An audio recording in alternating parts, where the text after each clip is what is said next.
Welcome to my channel. Subscribe, listen and enjoy my stories every day. The signs were all there, but I had ignored them, clinging to my trust in Lisa and the life we'd built. We'd been married 12 years, a solid relationship, or so I thought.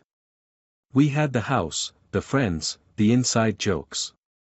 It was the kind of marriage where we'd glance at each other from across a room at parties, catching each other's eye like we used to back in college. But then, as life went on, those glances grew less frequent. I chalked it up to stress and work. I'd never thought it would be because of another man. The first time I noticed something was off was last spring. We were driving home after a friend's birthday dinner, a typical evening out. But on the drive back, she was oddly quiet, gazing out the window, lost in thought. I asked her if something was bothering her, and she just smiled a bit too quickly, patting my arm. "Oh, it's nothing, just work stuff," she'd said, brushing it off. I didn't press her. She wasn't usually one to keep secrets, but that night, she was different, distant. Then, over the next few months, her work nights grew more frequent. Late meetings, she would say. It became a pattern. I'd cook dinner, make something nice, set the table, and wait for her call or text. Each time, I'd get a brief apology about staying late or having to go meet a new client. She worked in event planning, so it wasn't unusual for her hours to be unpredictable. But the excuses began to stack up, and each one felt thinner than the last. The tipping point came one Friday evening. I was getting some things out of her car. One of the benefits of being married was sharing cars whenever we needed to, and she knew I'd been planning to get an oil change done for her. But when I popped open the glove compartment, there was a receipt inside, folded into the corner. I knew Lisa well enough to know she wasn't in the habit of leaving clutter around. She was meticulous about keeping things in order. The receipt was from a high-end restaurant across town, one we'd been to together only once on a special anniversary. Yet here was a bill for a dinner, 2 entrees, 2 drinks, and a dessert. My stomach tightened as I checked the date. It was from last week, the night she told me she was working late with her boss to finalize details for a big gala. I wasn't proud of what I did next. I went through her car that evening like a man possessed, checking every compartment, flipping down the visors, looking under the seats. But I didn't find anything else suspicious. Just that one slip of paper, which told me enough. Still, I didn't confront her, not yet. Instead, I started observing. I began to notice the subtle shifts in her behavior, the way she'd quickly slip her phone back into her bag when I walked into a room, or the extra time she'd spend in the bathroom, getting ready for bed, with her phone by her side. After weeks of keeping my suspicions bottled up, I couldn't take it anymore. So, I finally did what every man hopes he'll never have to do. I set out to confirm my worst fears. One night, after she went to bed, I opened her laptop. Lisa and I shared our passwords. In fact, we had set them together when we bought our devices. It felt wrong, intrusive, but I told myself that I needed answers. I wanted proof before I confronted her. It wasn't an easy decision. At first, everything looked normal. But then I saw an unfamiliar name, Michael. A text thread on her screen. I started scrolling through the messages, heart pounding. Most of them were innocent at first, mentioning work events, shared contacts in the industry, things that could pass as normal, even professional. But the messages grew more personal. There were inside jokes, a couple of late-night exchanges, even a "missing you already" text. 1,000 thoughts stormed through my head. Had it really come to this? Had she been lying to my face every time she said she was working late? The worst part was, I didn't feel angry. I just felt numb. Over the next few days, I became a different man. I watched her like a stranger, every word and action under a microscope. The smallest gestures, a glance down at her phone, a new shade of lipstick she'd never worn before, a sigh as she turned over in bed, became suspect. I wanted to confront her, to scream and shout and let it all out, but I kept quiet. Instead, I plotted my next moves carefully. I wasn't going to let her know I knew, not yet. 2 weeks later, she told me about her upcoming work trip. It was an annual conference in another city, a weekend she'd been attending for years. I'd always trusted her, so it never occurred to me to be suspicious about these trips. But this time, with my newfound knowledge, I felt the familiar cold pit in my stomach. She seemed a little too eager about the conference, her voice just a bit too high-pitched as she told me she'd be leaving on Friday and returning late Sunday night. That night, as she packed her things, I watched her with a detached curiosity. She'd been lying to me for who knows how long, and here she was, humming quietly to herself as she zipped up her suitcase. She even asked if I needed anything from the city, and I played along, smiling, trying not to let my anger seep through. It felt like we were actors, each of us sticking to a script, pretending everything was fine. The next morning, I watched her drive off, the last view of her taillights fading down the street. The house felt empty, hollow. I knew I couldn't take it any longer. The first thing I did after Lisa left was pour myself a stiff drink. As the liquor burned its way down, I took a deep breath and let the reality of what I was about to do settle in. For the last 12 years, I had built a life around this woman, shared secrets, dreams, and sacrifices. But today, all of that was fuel to the fire of betrayal simmering inside me. There was no turning back. I didn't want to confront her without something concrete, something I could hold in my hand and look at later when she tried to deny it. So I decided to check her credit card statements. Lisa and I kept a shared account for most things, but she had her own card for work expenses. When I logged in to check the transactions, a pattern jumped out at me. Charges to fancy restaurants, bars, hotels, and even a few clothing boutiques, purchases she'd never mentioned, ones that didn't add up. And then there were the hotel bookings. None of them lined up with the conference dates she'd mentioned. Instead, they were spread across the last 6 months, all in our city but far enough away that she'd need a cover story to be gone overnight. She hadn't just lied to me, she'd lied to my face, time and again, while I'd been oblivious, holding down the fort, trusting her blindly. That night, I barely slept. I kept seeing that damn receipt, replaying every word she'd ever said about her so-called late nights, all the excuses she'd thrown at me, thinking she was clever enough to keep me in the dark.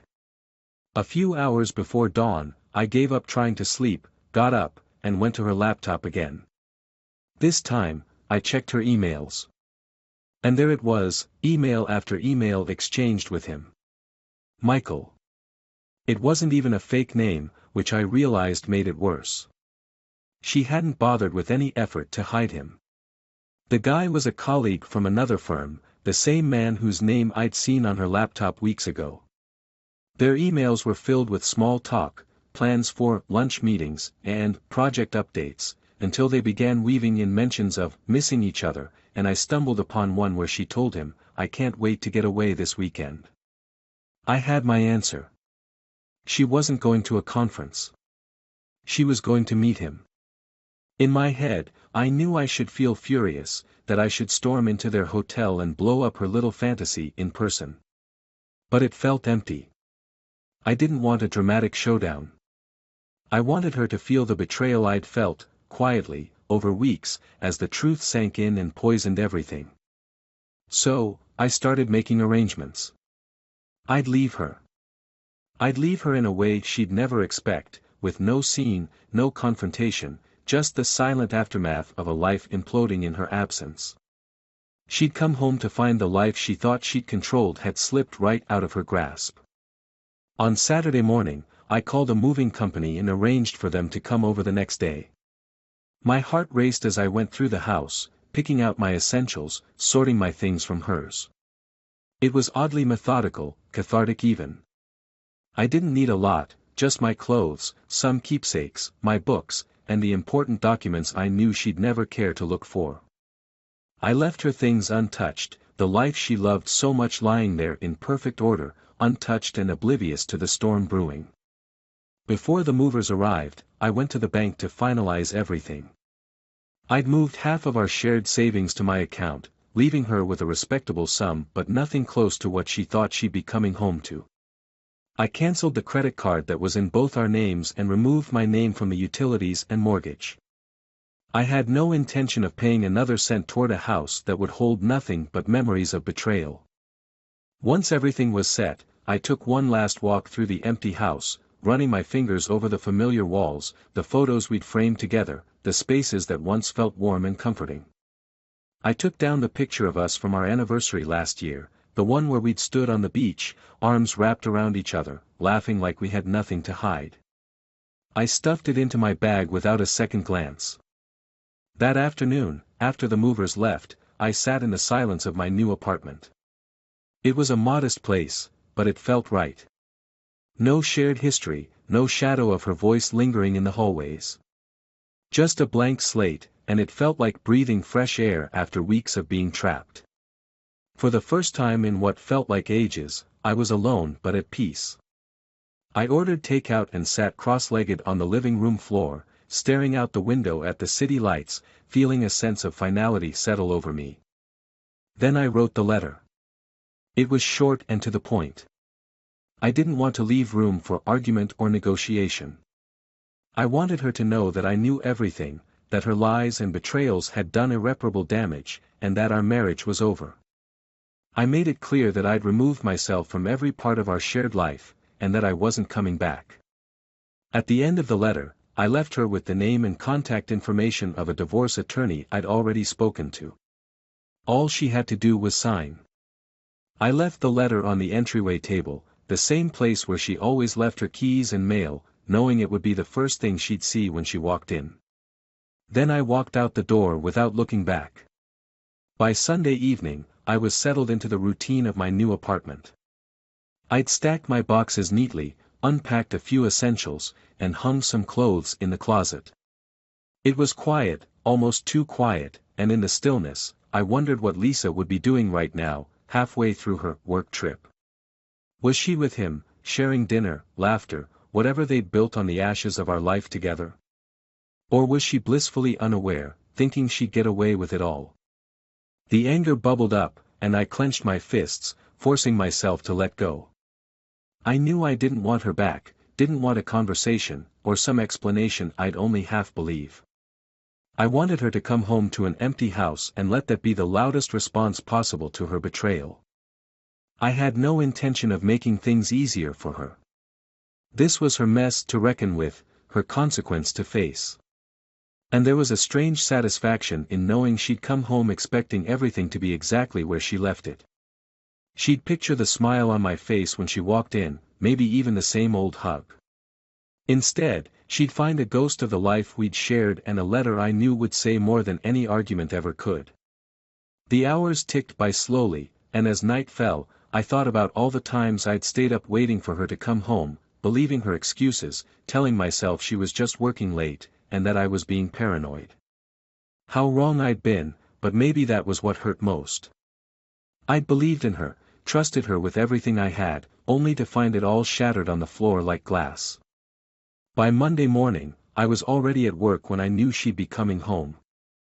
I pictured her entering the house, pausing in confusion as she took in the empty spaces, the missing things, the silence. I imagined her seeing the letter. Part of me wanted to know how she'd react, but another part knew it didn't matter. Her reaction wouldn't change a thing. Just after noon, my phone buzzed, and I looked down to see her name on the screen. I could feel my heart racing as I stared at it, debating whether to answer. I let it ring until it went to voicemail, and a moment later, she called again. Then a third time. I silenced the phone, turning it face down on my desk. Whatever she wanted to say, it would have to wait. I wasn't ready to hear her lies, or her apologies, or her frantic attempts to explain. None of it mattered now. The calls kept coming, each one like a reminder of the years we'd shared, the trust I'd given her, all the sacrifices I'd made for us. The phone stopped ringing, but a new notification appeared, a voicemail. Then another. After the sixth one, I grabbed my phone and left the office, stepping outside into the fresh air to clear my head. Against my better judgment, I clicked play on the first message. Daniel, please, I need to talk to you. I don't understand what's going on. Call me back. Please. I need to see you. Her voice was shaky, panicked, and I could hear the tears in her words. She wasn't prepared for this. She never thought I'd leave her, never imagined she'd lose control of the narrative she'd crafted so carefully. I listened to another message. Daniel, I'm home. Where are you? The house is empty. I don't understand. Why, please, just call me. Let's talk. I could hear her voice break, and for a fleeting moment, I felt a twinge of sympathy, a stab of the love I'd once felt. But it was buried now, under layers of hurt and anger and betrayal. Whatever Lisa was feeling, she'd brought it on herself. After a few deep breaths, I headed back inside, determined to ignore the rest of the messages. But by the time I left work, she'd sent texts too, frantic and desperate. I read the first one. Daniel, please. I don't know what happened, but we can work through this. Whatever it is, we'll fix it. I love you. I swear I'll do anything to make this right. Just talk to me. The messages that followed were all variations of the same theme, pleading, bargaining, promising to change. I knew she was grasping at straws, trying to hold on to the life that was slipping through her fingers. But this wasn't something she could fix with promises or empty apologies. When I got back to my apartment that evening, I sat on the couch, staring at her messages, wondering if I should call her back or let her stew in the mess she'd made. I thought about the memories, the years we'd spent together, the laughter, the trips, the life we'd built.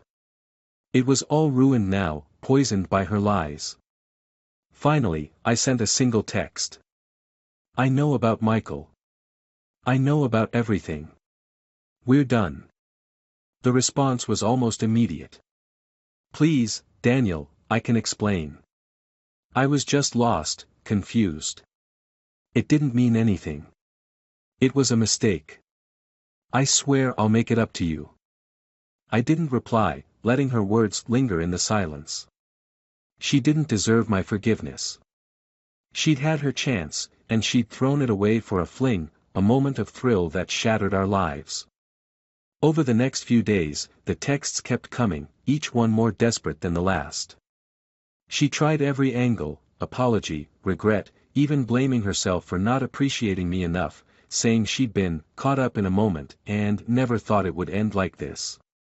Her attempts to justify herself only deepened the wound, making it clear that she didn't understand the depth of her betrayal. She couldn't see past her own actions to realize what she'd destroyed. Then, the anger started to come through in her texts. I can't believe you'd do this to me, Daniel. After all we've been through, after everything I've done for us. You can't just throw this away over one mistake. But her anger was like smoke, thin and insubstantial. There was nothing left for her to cling to, no foundation under the life she'd wrecked. She'd made her choice, and she would have to live with it. Finally, one last message came, the one that I'd been expecting all along. Fine. If this is how it's going to be, then let's make it official. I'll sign the papers. I hope you're happy. I put down my phone, a sense of relief washing over me. She'd finally accepted it, finally come to terms with the consequences of her actions. I'd already filed the papers, and now, all that was left was for her to sign and set us both free. In the end, there was no satisfaction in her defeat, no joy in the unraveling of her carefully crafted facade. I felt only a quiet peace, a sense of closure that came from knowing I'd done what needed to be done. A month passed. The paperwork was signed, the final steps taken, and our marriage was officially over. I thought I'd feel a sense of liberation, that I'd step into my new life with confidence, finally free of the hurt that had shadowed me. But instead, there was an emptiness, a hollow ache that seemed to echo through the corners of my apartment each night. I kept waiting for that feeling of closure to sink in, but it remained elusive. I'd left her with the house, figuring it was best not to cling to a place so full of memories, so many of which now felt poisoned. She'd sent one last text, cold and abrupt, "Goodbye, Daniel. I hope you get what you wanted." I didn't respond. The less I thought about her, the better, and I tried to bury myself in my work and routine. But Lisa was like a shadow lingering at the edge of everything. One Saturday afternoon, I got a call from an unknown number. I didn't recognize the voice on the other end until she said her name. "This is Nancy. Lisa's mother." She hesitated, as if searching for the words. "I know you don't owe me a thing, Daniel, but," her voice broke, a harsh breath catching on the line. "Could you come to the house?" She didn't explain, but there was something in her voice, something pleading, as if there was no one else in the world she could turn to. Against my better judgment, I agreed, finding myself driving the familiar roads to the house I had once called home. The trees lining the street, the driveway, even the sound of the gravel under my tires, it all brought back a flood of memories. When I arrived, the front door was slightly ajar, a chill of silence filling the air as I stepped inside. Nancy met me in the entryway, her face worn and tired, and I could see she'd been crying. "Thank you for coming," she said quietly, then led me down the hallway without another word. At the end of the hall, the door to our bedroom was open. Inside, the room was dark, curtains drawn, the only light coming from the small bedside lamp. And there, sitting on the bed, was Lisa. She was a shadow of the woman I'd known, her face pale, hollowed, eyes rimmed red. When she looked up, it was as if she were seeing a ghost. Her voice was faint, fragile. "Daniel," her voice was barely a whisper. "You didn't have to come." Nancy stayed by the door, her eyes heavy with sorrow, and I took a step forward, not knowing what to say, what to feel. There was anger buried deep in me, but there was also a pang of pity, something that reminded me of who we once were, the life we had tried to build together. "I thought I'd lost everything before," she murmured, her eyes glazed, looking past me, into memories that only she could see. "But I had no idea what real loss was." She swallowed, struggling to gather her words. I didn't interrupt. I simply stood there, waiting. "I lost my job last week," she said quietly. "It turns out they knew about Michael. They don't tolerate relationships like that. Not when it's that obvious." Her words hung in the air, and I felt a twist in my chest, the final, bitter irony of it all. I'd left her to pick up the pieces of her own life, and now those pieces had crumbled beneath her hands. "After you left, it all just unraveled," she continued, her voice small. "I thought I could keep it together, that I could move on without you. But I didn't realize how much of my life was you. I had to look away." There was an emptiness in her voice that felt too raw, too vulnerable. The part of me that wanted revenge had long since faded, leaving only this cold, desolate sorrow that now stretched between us like an unbridgeable chasm. "I didn't think you'd ever leave," she whispered. I thought you'd stay, no matter what. And when you left, she faltered, her words catching. "I was wrong. About everything."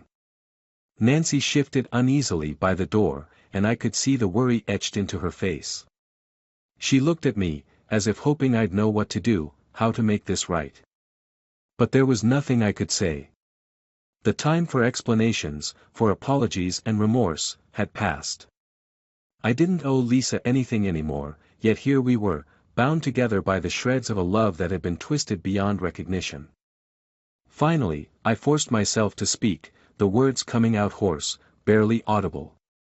"You didn't have to throw it all away, Lisa. You didn't have to do this." She nodded, her head bowed, a tear slipping down her cheek. "I know," she whispered. "And I'm sorry. I'm so sorry." I wanted to tell her I'd forgiven her, that I wished her well, that maybe one day she'd find peace. But the words felt hollow. I knew that leaving her had been my only way to save myself, yet now, standing here, I felt the weight of her sorrow as if it were my own. As if by walking away, I'd left a part of myself behind, a part that could never be reclaimed. There was nothing more to say, no way to rewrite what was already broken. I turned to go, giving Nancy a nod as I passed her in the doorway. She put a hand on my shoulder, and I could feel her silent gratitude, a mother's desperate wish that somehow, her daughter's mistakes would be forgiven. When I stepped outside, the sky was overcast, heavy clouds hanging low over the neighborhood. I walked down the driveway, feeling the weight of that house, that life, pressing down on me. When I reached my car, I paused, glancing back one last time at the house that had once been filled with laughter, now cast in shadow. Then, I noticed a figure by the window, Lisa, watching me. Her face was a blur behind the glass, a faint outline of someone I'd once loved but could no longer reach. I turned away, climbed into my car, and drove off, leaving behind the last traces of a life that was no longer mine. As I reached the edge of town, rain began to fall, soft at first, then steadily, washing the streets clean. But no amount of rain could cleanse the sorrow that lingered in my heart, the quiet ache that would follow me for years to come, a reminder of the love we had lost, the life we had shattered.